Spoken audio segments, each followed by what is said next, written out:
Halo sahabat K3, inilah K3 Jenny, Generative Intelligence for Safety Excellence, asisten digital K3 berbasis AI. Nampak depan, ini ada beberapa fitur yang menjadi unggulan yang bisa nantinya kita jelajahi. Namun sebelum itu kita lihat ada salah satu tombol di navbar atau navigasi toolbar, yaitu tombol emergency berupa nomor kontak yang bisa dihubungi. Kalau kita klik, maka kita akan langsung menuju atau diarahkan ke telepon. Ini kalau kita klik telepon, ini bisa klik sekali saja, maka kita ini akan diarahkan untuk menghubungi ya. Meskipun nomor tersebut ini masih nomor dummy ya, dan bisa dijadikan juga melalui WhatsApp sebetulnya. Kita kembali saja.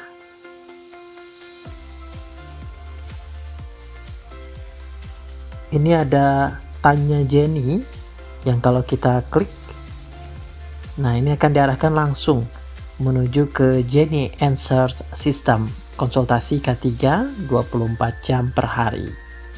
Ini kalau kita lihat ada kalimat sapa yang diutarakan oleh AI-nya. Halo, saya K3 Jenny, asisten digital keselamatan kerja Anda. Ada yang bisa saya bantu hari ini? Nah, kita bisa coba memilih beberapa pertanyaan yang umum ya yang ada di sini. Misal kita tanya mengenai tanda-tanda bahaya listrik, kita klik. Lalu kita kirim. Maka AI-nya akan menjawab. Pertanyaan aja sedang saya proses dan saya sedang mencari informasi terbaik pertanyaan tanda-tanda bahaya listrik. Lalu dia jelaskan bahwa sumber yang saya periksa ini mengenai SOP K3 perusahaan, regulasi K3 perusahaan, regulasi K3 terkini. Mungkin ada yang lebih spesifik. Oh, dia nampaknya belum bisa memberikan jawaban yang lebih spesifik ya. Kalau kita klik lagi, APD apa yang wajib digunakan pada pekerjaan grinding, lalu kita kirim.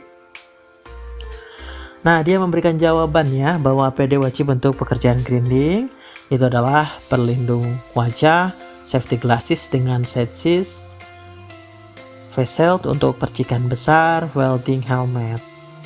Lalu ada perlindungan pendengaran, earplugs atau earmuffs, noise levelnya lebih dari 85 dB, perlindungan tangan, safety gloves leather atau Kevlar, arm guards untuk perlindungan lengan, perlindungan kaki juga ada safety shoes dengan steel toe, leg guards untuk perlindungan kaki, serta pakaian itu di flame resistant clothing dan apron leather untuk perlindungan tubuh.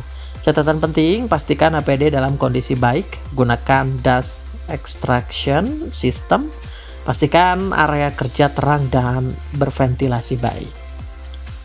Kita kembali saja ya, klik back to home.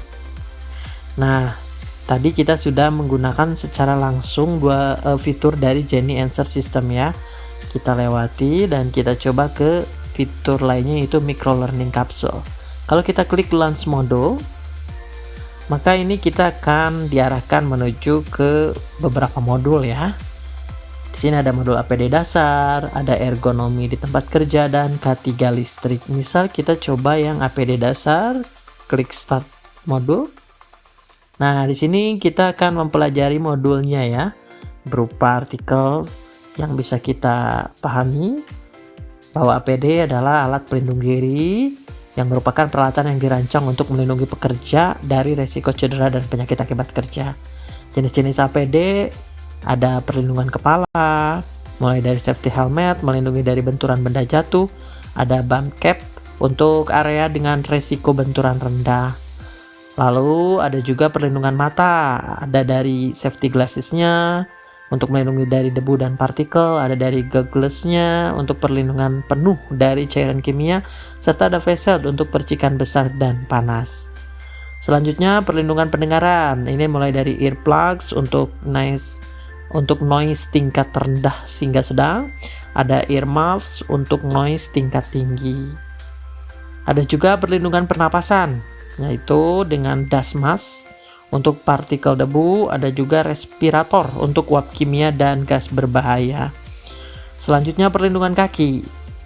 Disediakannya safety khusus dengan Style 2 untuk Composite 2. Ada juga boots untuk perlindungan lebih lengkap. Kewajiban penggunaan APD, gunakan APD yang sesuai dengan jenis pekerjaan. Periksa kondisi APD sebelum digunakan, gunakan dengan benar sesuai prosedur, simpan dengan baik setelah penggunaan, laporkan jika ada kerusakan. Lalu ada pemeriksaan APD sebelum digunakan. Ini ada katanya harus safety helmet ya, tidak ada retak atau deformasi. Strap pengunci berfungsi baik, tidak ada bagian yang longgar juga. Terus kita baca hingga ke bawah ya. Lalu kita mulai squeeze saja karena ini waktu juga terus berjalan ya, maksimal tadi hingga 5 menit. Tapi kita gunakan secepatnya ya, kurang dari 5 menit. Coba kita klik start quiz. Nah, ini akan ada pertanyaan. Katanya ini, apa fungsi utama dari safety helmet? Melindungi dari benturan benda jatuh. Kita coba tadi sudah sempat baca itu ya. Lalu yang kedua, kapan sebaiknya APD diperiksa? Sebelum nih ya, harusnya sebelum dan setelah digunakan. Nah, akhirnya kita mendapatkan nilai 100 ya. Terus kita more modules ya, dilanjut dengan modul berikutnya. Jadi ini keterangan APD dasar sudah komplit. Kita lanjut ke ergonomi di tempat kerja. Kita start modul. Ini juga ada beberapa materi yang bisa kita pahami. Apa itu ergonomi ya? Ergonomi adalah ilmu yang mempelajari bagaimana membuat pekerjaan sesuai dengan kemampuan dan keterbatasan manusia. Manfaat ergonomi mengurangi cedera terkait pekerjaan, meningkatkan produktivitas, meningkatkan kenyamanan kerja, mengurangi fatigue, kelelahan, meningkatkan kualitas kerja. Posisi duduk yang benar, ini di meja kerja ya, punggung lurus, menempel sandaran, kaki lurus ke lantai, lengan membentuk sudut 90 derajat, monitor sejajar mata, lalu jarak mata ke monitor itu 50 hingga 70 cm. Posisi keyboard dan mouse juga ini ya perlu diperhatikan. Ini banyak sekali ya materinya. Terus teknik mengangkat beban bahkan ya, ini juga disampaikan. Ini diberi waktu sama ya seperti tadi, 5 menit hingga ke bawah dan hingga mengerjakan kuis sebetulnya ya. Tapi kita lanjut kuis saja ya. Kita klik start kuis meskipun tadi belum banyak ya kita pelajari. Ini ada pertanyaan, berapa jarak ideal antara mata dan monitor? Oh, tadi sempat kita lihat ya di 50 hingga 70. Apa yang harus dilakukan saat merasakan nyeri tajam saat bekerja? Bisa terus bekerja sampai selesaikah? Minum obat penghilang, segera hentikan ya. Nah, 100 juga akhirnya jawabannya ya. Lalu kita ke more modules. Nah, ini kita lanjut di yang K3 listrik. Kalau kita klik, sama ya, ini ada beberapa materi yang bisa kita baca. Contohnya ada K3 listrik, keselamatan kerja listrik, bahaya listrik, mulai dari jenis bahayanya, mulai dari electric shock, electrical bounce, terus juga arc blaze, dan falls ya. Yang masing-masing ini ada pengertiannya yang bisa kita baca ya. Lalu ada tegangan berbahaya, mulai dari kurang dari 50 volt, 50 hingga 1000 volt gitu ya, dan seterusnya. Ini pun sama, diberi waktu 5 menit untuk kita bisa mempelajari. Kita lanjut saja ke klik start quiz. Apa langkah pertama yang harus dilakukan sebelum bekerja pada instalasi listrik? Nah, ini ada jawabannya, mulai memakai APD, mematikan sumber listrik, memanggil atasan, mengambil alat kerja. Kita coba yang B ya jawabannya, apakah betul? Apa yang harus dilakukan jika melihat orang tersengat listrik? Memanggil bantuan, menuangkan air ke korban, meninggalkan korban dan lari. Gak mungkin ya. Antara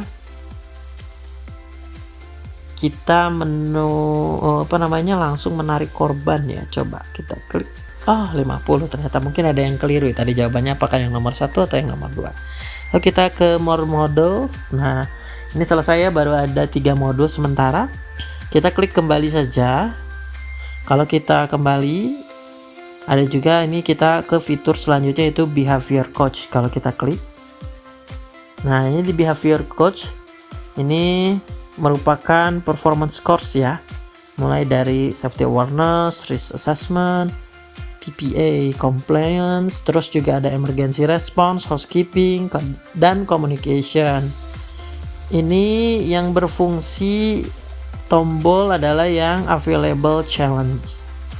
Di available challenge ini kalau kita klik contoh APD inspection challenge, kita klik start. Nah, kita mulai. Ini diberi waktu targetnya selama 15 menit ya. periksa PD di lokasi gitu ya, apakah lengkap, mulai dari preparationnya, lalu eksekusi dan dokumentasinya jangan lupa. Ini kita klik complete saja ya, ceritanya ini sudah complete, maka dia akan down ya, berubah keterangannya. Begitupun selanjutnya misalnya hazard. Ini kalau kita klik start, kita di lokasi lakukan identifikasi 3 potensi bahaya. Nanti kalau sudah selesai kita klik complete saja ya. Nah ini pun berubah ya jadi down juga, dan seterusnya seperti itu. Kita klik back untuk ke fitur yang lainnya. Nah ini ada juga fitur report hub ya, kalau kita klik.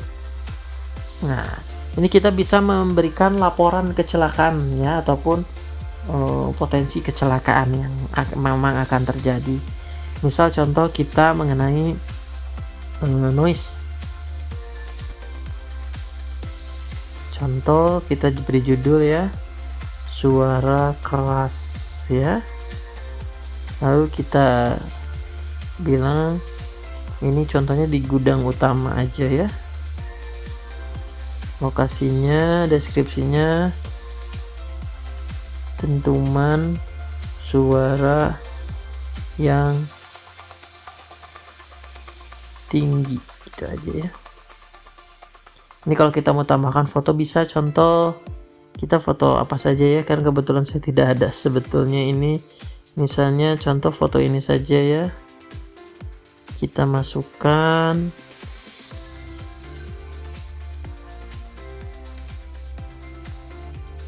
Kita coba jelajahi dulu.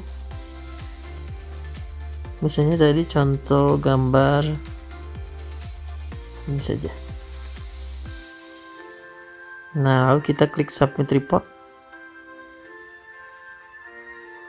Nah ini langsung ada ya di reportnya ya, bahwa suara keras dan teman suara yang tinggi, lokasi di gudang utama. Nah ini analisisnya adalah noise hazard, masuknya medium priority.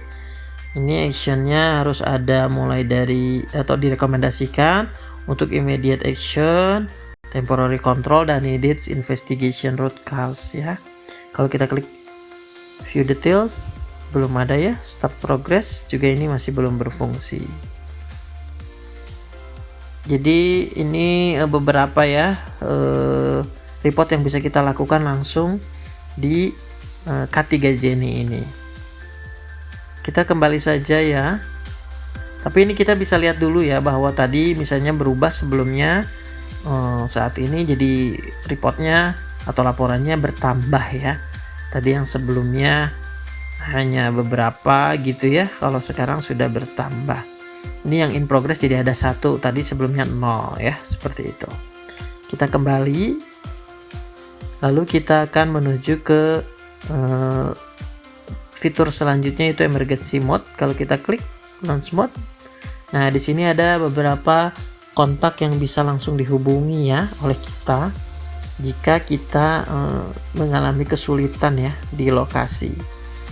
Misalnya kita contoh ke emergency hotline, kita klik call. Nah ini sama ya, akan langsung dihubungkan ke nomor telepon emergency hotline ya.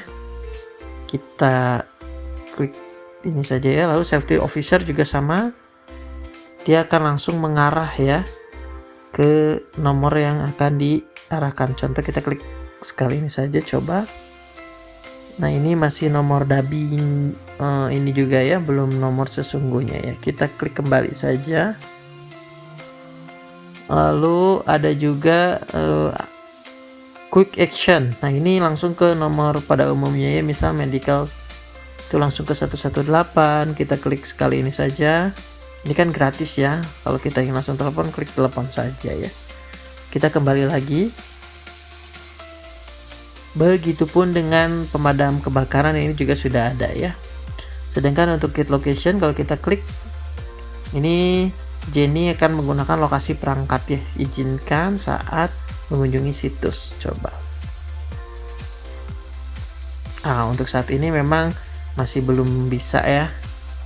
Kita coba. Oh bisa ya, ini bisa langsung mengetahui juga sebetulnya ya. Tadi sebelumnya terblokir karena memang belum digunakan maksudnya ya, seperti itu. Jadi seperti itu, ini sudah selesai yang bisa saya sampaikan dari K3 Genie sementara, karena untuk fitur-fitur lainnya seperti fitur Quick SOP Finder, kalau misalnya kita klik, ini masih dalam pengembangan ya untuk beberapa fitur. Kita klik back to home saja ya. Begitupun dengan fitur-fitur lainnya, mulai dari compliance assistance juga sama, kalau kita klik keterangannya ini sedang dalam pengembangan ya.